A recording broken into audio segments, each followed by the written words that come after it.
राहुल जी, ये कहना काफी मुश्किल है कि वो सरकार के हित में काम करेंगे। कौन सरकार के हित में काम करता है, कौन सरकार के विरोध में काम करता है, क्योंकि सुप्रीम कोर्ट एक ऐसा है जो निष्पक्ष एक संस्था है और भले ही उस पर सवाल क्यों ना उठते हों, लेकिन अब तक अपनी निष्पक्षता को कायम रखे हुए है। ये अलग बात है कि सरकारें बदलती हैं, कुछ फैसले सरकारों को पसंद आते हैं तो कुछ फैसले सरकारें जो है उसकी खिलाफत करती हैं।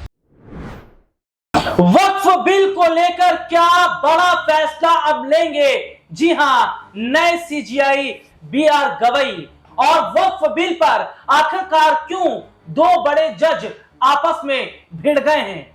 क्या वाकई जस्टिस बीआर गवई वक्फ बिल पर एक बड़ा फैसला ले सकते हैं? और क्या जो सीजीआई संजीव खन्ना है, जो उन्होंने फैसला वक्फ बिल पर दिया है, क्या उस फैसले से संतुष्ट नहीं है बीआर गवई? ये बात हम क्यों कह रहे हैं? ये बात हम इसलिए कह रहे हैं क्योंकि देखिए, 5 उंगली बराबर नहीं होती और हर जजों के फैसले एक तरीके के नहीं होते।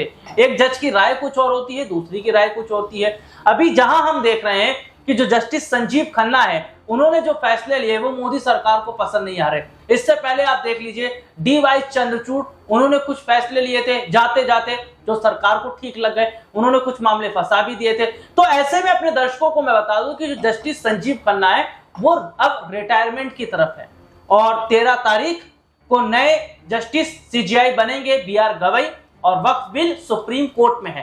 तो ऐसे में देखा जा रहा है कि जहां सुप्रीम कोर्ट से वक्फ बिल को लेकर सरकार को झटका लगा, तो ऐसे में क्या राहत बीआर गवई सरकार को देंगे? क्योंकि कुछ फैसले उन्होंने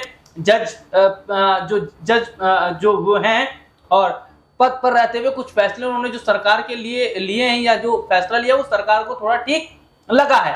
तो इन्हीं मुद्दों पर आज हम बात कर रहे हैं। बातचीत करने के लिए हमारे साथ मौजूद है हमारे खास सहयोगी अब्बास भाई। अब्बास भाई, बहुत बहुत स्वागत इस प्रोग्राम में आपका। और अब्बास भाई, वक्फ बिल सुप्रीम कोर्ट में पेंडिंग पड़ा हुआ है और ऐसे में देखा गया कि जो सीजीआई संजीव खन्ना उन्होंने जो फैसला वक्फ बिल को लेकर सुनाया, उससे गुजरात लॉबी हैरान हो गई, परेशान हो गई।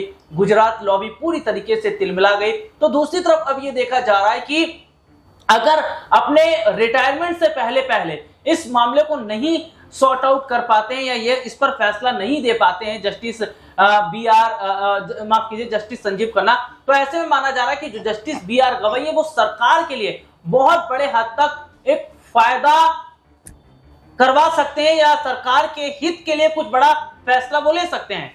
देखिए राहुल जी, ये कहना काफी मुश्किल है कि वो सरकार के हित में काम करेंगे। कौन सरकार के हित में काम करता है, कौन सरकार के विरोध में काम करता है, क्योंकि सुप्रीम कोर्ट एक ऐसा है जो निष्पक्ष एक संस्था है और भले ही उस पर सवाल क्यों ना उठते हों, लेकिन अब तक अपनी निष्पक्षता को कायम रखे हुए है। ये अलग बात है कि सरकारें बदलती हैं, कुछ फैसले सरकारों को पसंद आते हैं तो कुछ फैसले सरकारें जो है उसकी खिलाफत करती हैं। अभी हाल ही में देखा गया, जैसे आपने शुरू में भी बताया कि अभी जो संजीव खन्ना से पहले सीजीआई हुआ करते थे डीवाई चंद्रचूड़, उनके कुछ फैसले सरकार को काफी नापसंद आए तो कुछ फैसले उनको पसंद भी आए। सबसे बड़ा फैसला जो था वो इलेक्टोरल बॉन्ड को लेकर के सीजीआई ने दिया था डीवाई चंद्रचूड़ ने, जो सरकार उससे हताहत हो गई थी और चुनाव में हारने जैसी स्थिति बन गई थी और शायद जो ये कम सीटें आई हैं ये शायद उसी की वजह से आई हैं। लेकिन जाते जाते जैसे आपने कहा, कुछ फैसले ऐसे थे जो अपने विवेक के आधार पर जो है वो देकर चले गए और उससे जो है मोदी सरकार को राहत भी मिली। तो ऐसे में देखिए, सुप्रीम कोर्ट निष्पक्षता के लिए जाना जाता है, तो ऐसे में ये कहना तो काफी मुश्किल है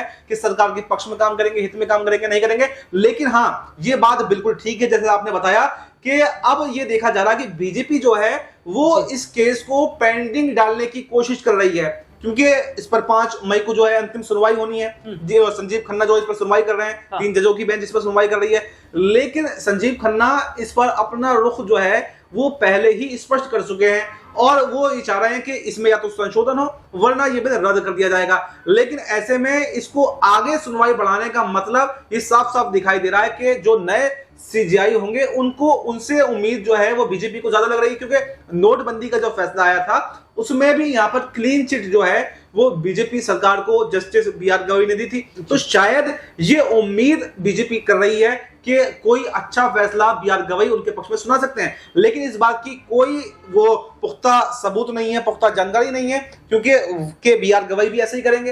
देखिए सुप्रीम कोर्ट मैंने बताया जैसे कि निष्पक्ष तरीके से काम करता है, अगर ये लगता है, वाकई लगता है कि इसमें मुसलमानों के अधिकारों का हनन हो रहा है, धार्मिक स्वतंत्रता पर सवाल उठ रहे हैं और किसी के धर्म में जबरदस्ती जो है हस्तक्षेप करने की कोशिश की जा रही है, तो मुझे नहीं लगता कि जस्टिस जो बी.आर. गवई नए सीजीआई बनने वाले हैं वो भी यहाँ पर बीजेपी सरकार को राहत देंगे, बल्कि मुझे ऐसा लग रहा है कि ये बिल लाकर बड़ी गलती जो है मोदी और शाह ने कर दी है और इस गलती का जो परिणाम है वो अब जरूर जो है वो भुगतना पड़ेगा। क्या सरकार ने बहुत बड़ी गलती कर दी है? लोकसभा और राज्यसभा से ये बिल पास तो हो गया, लेकिन मामला सुप्रीम कोर्ट में अटक गया। सीजीआई संजीव खन्ना ने जो फैसला सुनाया वो मोदी सरकार को पसंद नहीं आया और इतना गुजरात लॉबी परेशान हो गई, हैरान हो गई कि इनके जितने भी ये जो लोग थे, इनके जो करीबी लोग थे, उनसे रहा नहीं गया। उनका खून उबाल मारने लगा और शब्द बाहर आने लग गए कि भैया सुप्रीम कोर्ट कैसे राष्ट्रपति को आदेश दे सकता है? ये तो कुछ नहीं है। ये तक कह दिया गया कि भैया सुप्रीम कोर्ट पर सवाल खड़ा किया गया, फैसले पर सवाल खड़ा किया गया, सीजीआई पर सवाल खड़ा किया गया और तो और ये तक बताया गया कि संविधान से बड़ा कोई नहीं है, ये जगदीप धनखड़ ने कहा।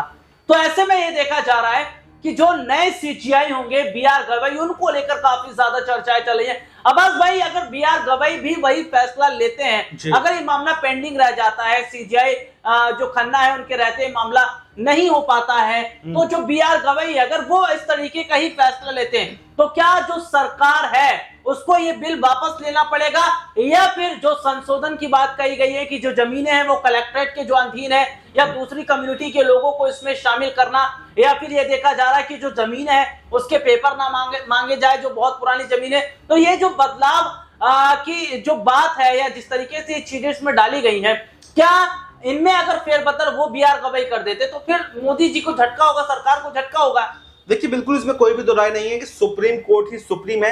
यहाँ पर लड़ाई ये देखी गई जहां जगदीप धनखड़ ये कह रहे थे कि संसद सुप्रीम है, लेकिन सुप्रीम कोर्ट ने अपने फैसलों से ये बता दिया कि सुप्रीम कोर्ट ही सुप्रीम है और अब तक सुप्रीम कोर्ट ही सुप्रीम रहा भी है।